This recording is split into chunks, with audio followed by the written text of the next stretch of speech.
Welcome back.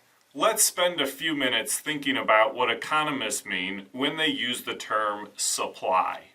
So supply is a relationship between price and the quantity that firms are willing and able to supply to the market. So let's dive in. So what is supply? We could define supply as the name of the relationship between price of a good and the quantity that suppliers are willing and able to produce and sell at each of those prices. This is the quantity supplied that we're talking about. So note, just like demand, supply is not a number. It's a relationship. It's a relationship between price and quantity. So supply is the name of that relationship between price of a good and the quantity that sellers or suppliers are willing and able to supply at each price. So what is the quantity supplied? Well, the quantity supplied is the amount of the good that sellers are willing to produce and sell at a particular price.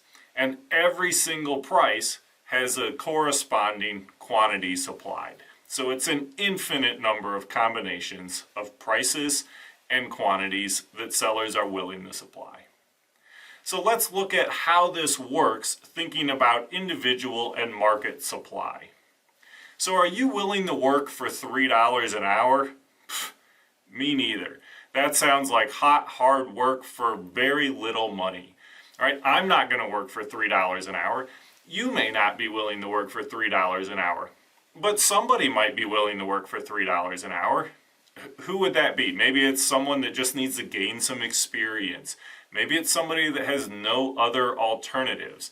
The point here is that each person has their own reservation wage. We have this own sort of minimum wage in our brain of what we're willing to work for. Which means when we're thinking about market supply, we've got to be able to step back and think not about our own self and our own reservation wage, but the entire market, all the different workers. So market supply is the sum of all the individual quantity supplied. So we've been talking about this with labor, but it could be any other item.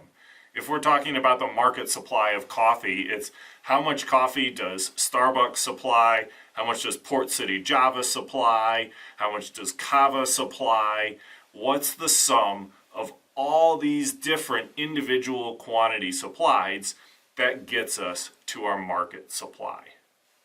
So supply is a relationship. Remember, it's not a single number, it's a relationship. It's a series of combinations. So what's the relationship between price and quantity supplied? Well, if price increases, you would expect more quantity supplied. As the wage goes up, we're willing to work more hours. As the price of coffee goes up, Starbucks and Port City Java and others are willing to sell more coffee. So the law of supply is the claim that, other things equal, as price rises, the quantity supplied increases as well. So when we think about supply, it's a series of price and quantity combinations. It's an infinite number of potential combinations. And rather than looking at this in some enormous table with an infinite number of rows to it, instead it's usually presented as a graph. And we'll think more about the supply curve, what shifts it around, in another video. Thank you, and we'll see you next time.